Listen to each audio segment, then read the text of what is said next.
Ito ay rated SPG. Striktong patnubay at gabay ng magulang ang kailangan. Maaaring may masiselang tema, lengguwahe, karahasan, sexual, horror o droga na hindi angkop sa mga bata.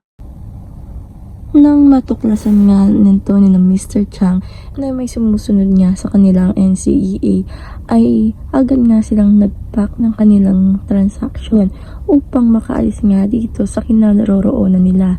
At nang pinigilan nga sila ni Gabo dahil nga determinado itong mahuli itong kanyang misyon, ay nagkaroon nga ng malaking laban.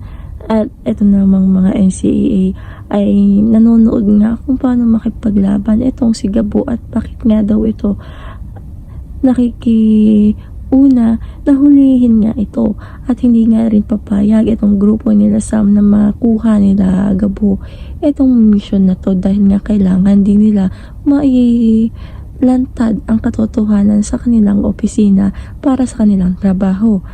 At nang mauhuli na nga nito nila Gabo ay nagkaroon nga ng malaking enkwentro sa pagitan ng grupo ng gold smuggling at ng grupo nila Gabo.